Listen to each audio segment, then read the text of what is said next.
player, and that is a solid recognized program. This week we check out the latest from God of War, we chat with Irrational Games about Bioshock Infinite, and we take you back to the year that was 1990. This is Player Attack.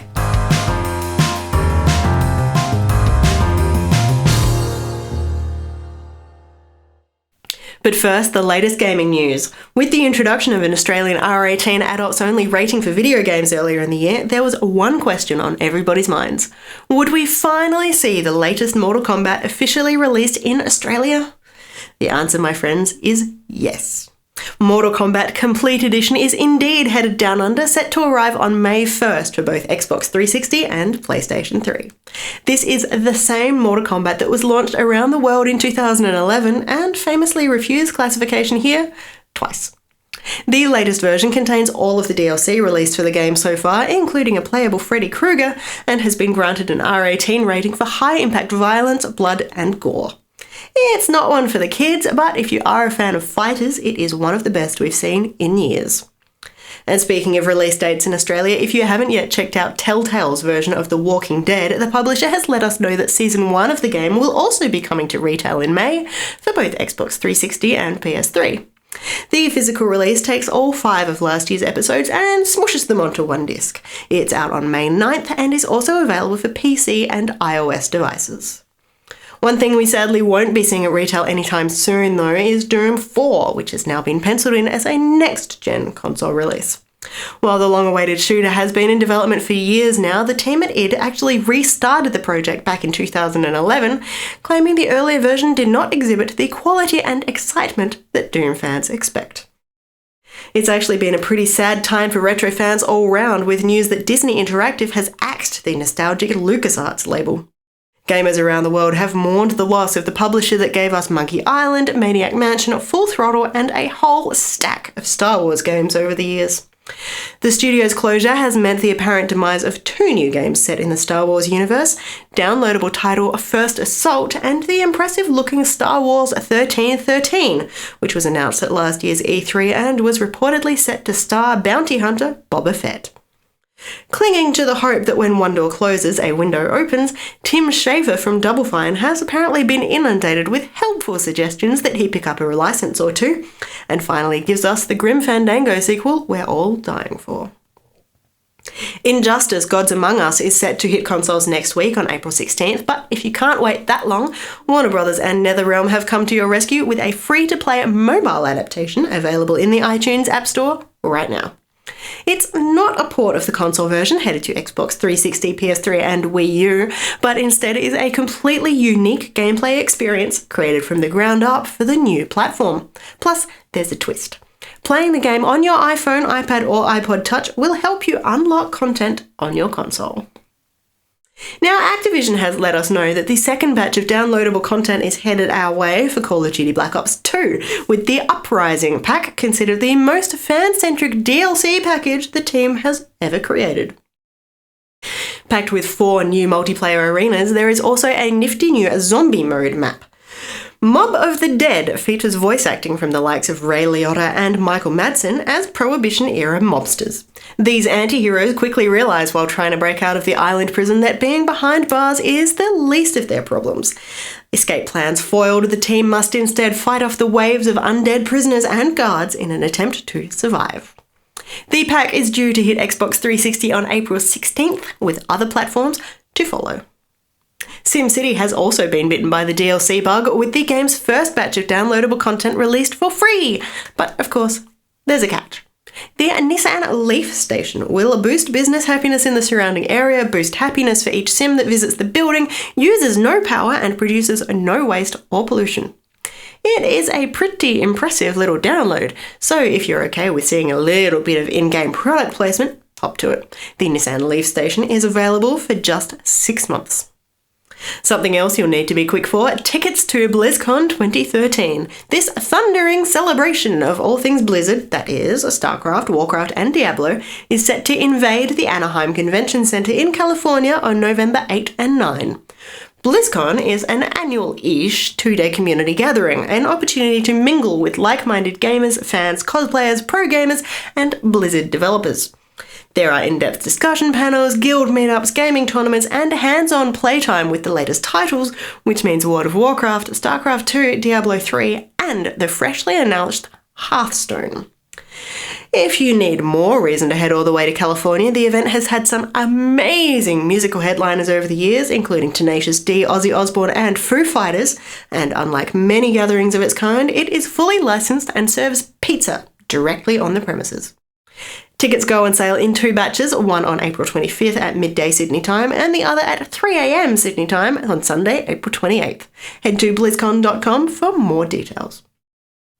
And finally this week, if you thought you'd been seeing a lot more Angry Birds around the place over the past 12 months, chances are you have.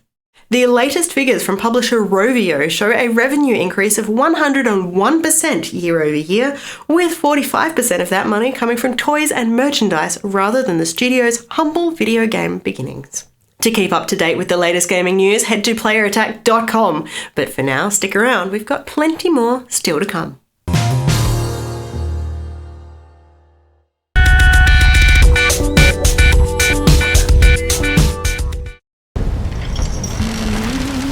Bring us the girl and wipe away the debt. That was the deal. The details elude me now. But the details wouldn't change a goddamn thing. It's not BioShock 3, it's not a sequel, it's a completely different thing. It's BioShock Infinite. It is, it's BioShock Infinite, and it's set in a completely different space and it uses completely different everything.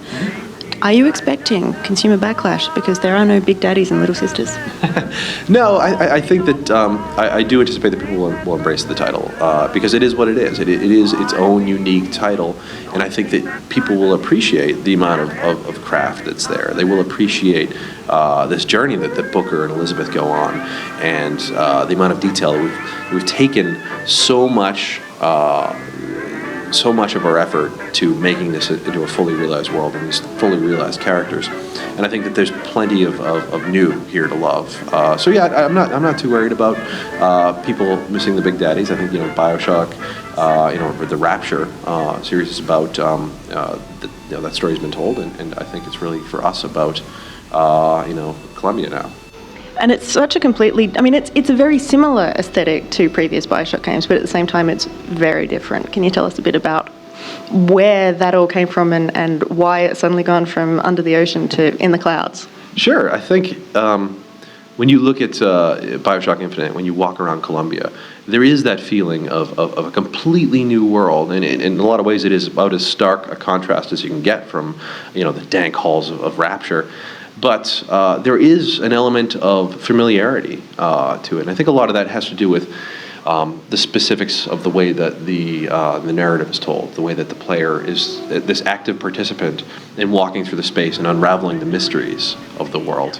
And so we took the data that we got from the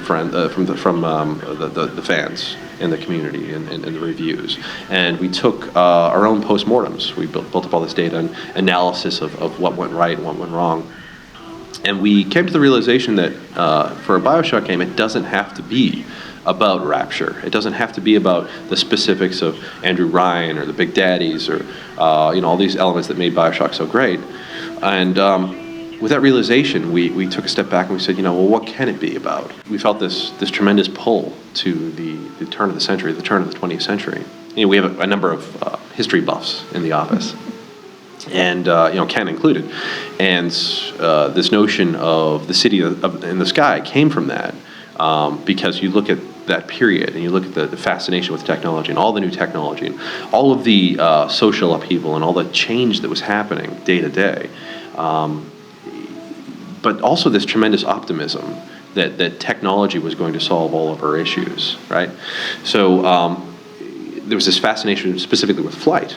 And we actually had all this concept art, or this art that we had seen from the period of cities in the sky. Like these bicycles, these flying bicycles with these wings. But as you're pedaling, you would you just take off with your wife and take off into the clouds. And again, entire cities in the sky. So we were immediately drawn to that idea, that vision, and we honed in on it and never looked back. So in Bioshock Infinite, while you're wandering around these glorious streets and jumping and skylines and everything in Columbia, you're not alone. Can you tell us a bit about Elizabeth? Sure. So your main objective in Bioshock Infinite as Booker DeWitt is to try and find a way out of this tremendous debt that you've built up. And the way that you do that, your only option is to go into Columbia and rescue this girl from her tower. And take her back to New York City. And so as you venture to her tower, it's this Monument Island. It's a very sort of Statue of Liberty type building. With wings. Yeah, exactly. Yeah. Well, it is the Statue of Columbia. So as you get there, you realize that they've taken tremendous steps to make sure that she stays in her tower. And there's all of this technology and all these devices to monitor her or contain her. I'm not really sure exactly what it's there for. And again, that's one of the big mysteries. But as you progress, you see that they've been observing her. They've been watching her. And she doesn't know this. She's behind this one-way glass, or one-way mirror, I should say.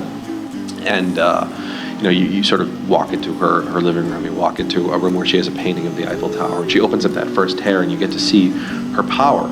And I think that's where things start really getting interesting. God only knows what I'd be without you. Oh, I may not always love you, but We have a very specific narrative that we've crafted. But the way that people can experience those in different ways, the way that people can interpret them in different ways, that's fascinating to me, and I hope it is to the audience as well. And hopefully it's a trend that continues in video games. No, absolutely. I certainly would like to see more games like Bioshock Infinite, because we created a game that we'd love to play, a game that we'd love to experience, and hopefully gamers agree.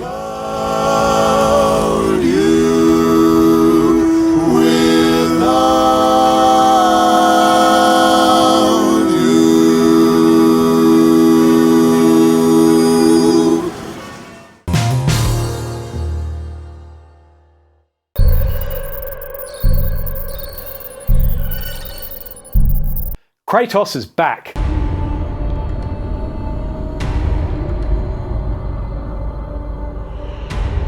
In the time before the Titans, before the gods of Olympus, a great battle was waged. The wrath of the primordials.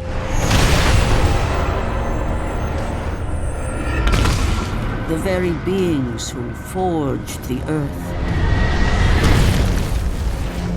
Raged out of control for an eternity. And from this rage, this madness of war, the Furies were brought forth. Yes, that angry Spartan with a red stripe is back on the PS3 for another round of battling against the Greek gods. This is a franchise that lives in the world of Greek mythology and has always had an expansive imagination and dynamic gameplay to boot. The first installment of the series first hit the PlayStation 2 in 2005 and wowed players with its fast-paced action gameplay, mind-boggling environments, and massive boss battles. It also included puzzles and quick-time events to create a winning formula that culminated in one of the generation's best games, God of War 3, and fully justified Sony's decision to make it a console-exclusive series. So if you want to play it on Xbox, you're out of luck. The last game seemed to close off any further narrative possibilities for the franchise, so Santa Monica has gone for an origin story, which we've seen a bit of lately. The story of Ascension takes place about 6 months after Kratos was tricked by Ares, the god of war, into killing his own wife and child. Filled with rage, Kratos has broken his oath with Ares and sought to escape his bonds with the gods. And so Kratos is imprisoned and tortured by the Furies, who punish all those who break their oaths to the gods. So the story revolves around Kratos escaping his prison, which, of course, involves battling all kinds of weird and bizarre monsters. That's pretty much the storyline. There's not much else to it, really, and the narrative depth we've seen earlier in the series seems to have fallen off the twig here. One thing that is even bigger and better is the environments, which are just mind-boggling. Kratos is forced to ascend massive structures, and the environmental design uses a combination of organic, and grotesque architecture which fits the universe really well. For example, an early sequence is set in a series of buildings which are embedded into the body of a huge creature, and the rooms themselves shift with the movements of its body. Through these environments, the camera is fixed, which from a technical perspective probably allows much more content to be presented, and so the environments are rich and wonderfully detailed. Occasionally the camera zooms right back to give a wider view of the environment and show off this incredible achievement of the game. Unfortunately, however, this sometimes happens in the middle of crazy battles, which is quite frustrating. You can't actually see the fight that's going on. Instead of controlling the camera, the right joystick makes Kratos' combat roll out of harm's way, which enhances the action mechanics of the game. And this core gameplay is refined beautifully. Here Kratos only has one weapon set, the Chaos Blades, and he can occasionally pick up expendable weapons in the world which have special effects. This redesign of the mechanics makes the combat more streamlined but also more strategic, and enables you to get out of tight spots or survive areas that have limited orb drops. Experience allows you to upgrade particular elements and unlock new combos and special moves, so there's some capacity for you to shape the experience how you like. In the end, this is classic God of War gameplay. It's occasionally chaotic and sometimes frustrating with some inexplicable difficulty spikes, but it's always dynamic and action-packed and should satisfy series fans. God of War Ascension is one of the first titles we've seen that has been given the new R18+ classification in Australia, and it certainly earns it. The series has always been known for graphic battles and brutal fatalities, but these are ramped up even further with extra grunting, blood and dismemberment. It's always against horrible mythical creatures, so it's within the realms of decency, but the extra violence which earns the R18 rating is certainly evident. There's also some sexual themes and nudity to round off the adult content, and this is certainly more than we've seen in Australian gaming so far. Honestly, there's nothing particularly new or impressive here.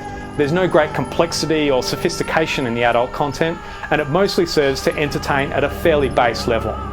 Personally, I've always thought of the God of War series as a lot of fun, but a bit adolescent at the best of times, and this new approach doesn't do much to dispel that notion. The one completely new addition we see in Ascension is the introduction of online multiplayer, which is really quite innovative for this genre. Surprisingly, it works. Players battle each other in arena-type events with standard game modes like Team Deathmatch and Capture the Flag. The multiplayer went through a substantial beta testing phase to iron out any balance issues, and a colour coding system warns you of danger or when an enemy is open to attack. Players will certainly disagree about this multiplayer component, but basically it works, and although it won't give days of gameplay, it should provide an interesting diversion for most players. All up, God of War Ascension continues the strong tradition of the series with impressive environments, massive boss battles, and the core action gameplay that we've come to expect. The new multiplayer is unlikely to rock your world, but overall there is enough of both continuity and innovation to keep core fans satisfied. Even if this isn't the best we've seen from God of War, it's still worth playing. According to the professionals, Turtle Beach will transform your gaming world with a revolutionary range of headsets and other audio peripherals. That is a big call, but the company is responsible for some pretty lovely bits of gear. We've spent some time up close and personal with the Earforce PX5, which has more bells, whistles and buttons than I had on my stereo growing up, let alone what I would expect on a pair of headphones. The PX5 comes with Dolby 7.1 surround sound, a whole bunch of programmable presets, and it's even Bluetooth enabled, so you can take phone calls without having to put down the controller or step away from your keyboard. They're not perfect though. That added Bluetooth ability also throws a little hum into the mix, and the PX5 can sometimes pick up wireless interference from other gadgets in your gaming room. In terms of comfort, I found them pretty easy to wear, but they do get heavy after you've been playing games or listening to music for a long time. Friends have also commented that they can get a bit head squishy after a while, so if you have a large skull, they might not be the best ones for you. One thing I really liked is the removable microphone, so you don't have that eternal dilemma of where to point it when it's not being used, and that surround sound really does add an extra something. To celebrate the launch of Player Attack on Aurora, we are sharing some of these fantastic Turtle Beach headsets with you. The very impressive Call of Duty Black Ops 2 Earforce Kilo combines premium stereo sound with the very snazzy orange and black colour scheme we know and love from the world's biggest FPS franchise. With independent volume controls mounted directly on the cables, you can adjust the audio to your preference, so you'll never miss a chat just because there happens to be an explosion going on. All you have to do to win your very own headset is to head to playerattack.com, follow the links to the Turtle Beach competition, fill out your name and contact details, and enter the secret keyword, which is on your screen right now. The competition is open to anyone in Australia and runs all the way up until May 10th, with the winner announced on Player Attack on Friday, May 17. For the full terms and conditions, see our website.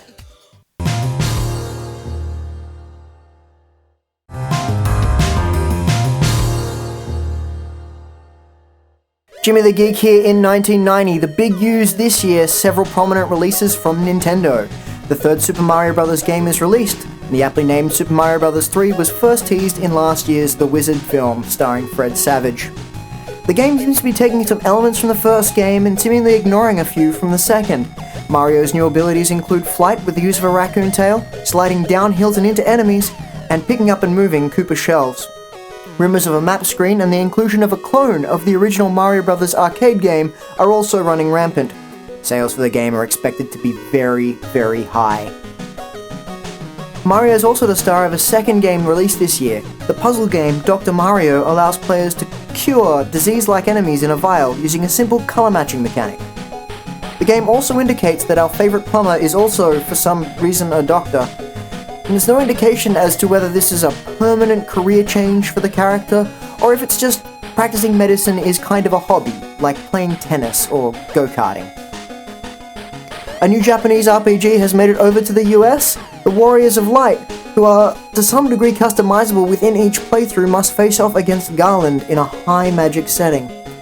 Players can select fighters, black, white and red mages, and even karate experts as their party. The game has already been very well received, but we're unsure of sequel or franchise plans at this point, as the game is titled Final Fantasy. Nintendo have also reacted badly to the release of the Codemasters Game Genie. The cheat device allows users to insert and replace lines of codes on the cartridge itself, allowing things like extended jumps, unlimited lives, or health and invulnerability. Nintendo believes that modifying the game in this way is copyright infringement and is currently pursuing legal action against Codemasters.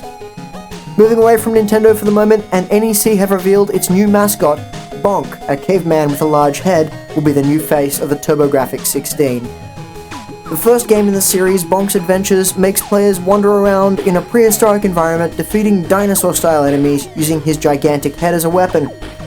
There are hopes that this will revitalize the TurboGrafx in its competition with the big hitters Sega and Nintendo.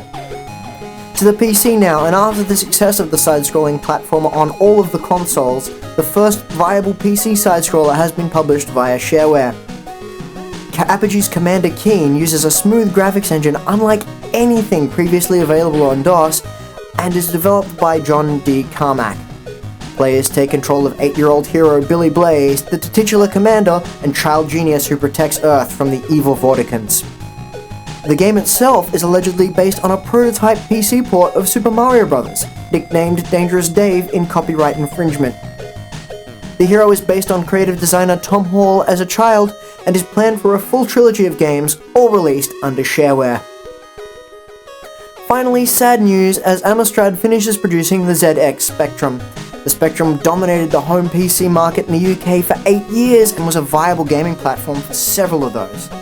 8 different models were released and they varied significantly in power, but nonetheless all have provided hours of gaming for British families for the past years. I'm Jimmy the Geek in 1990 for Player Attack. This is Roy Campbell, and you're watching Player Attack. That's your mission. Do it. And that's about it for this edition of Player Attack. If you wanted to know more about Bioshock Infinite, we've got an in-depth review coming up next week, as well as a chat with Dragon Ball Z voice actor Christopher Sabat, and Jimmy the Geek hops in the DeLorean and ends up in 1991. I'm Jessica Citizen, and this is Player Attack.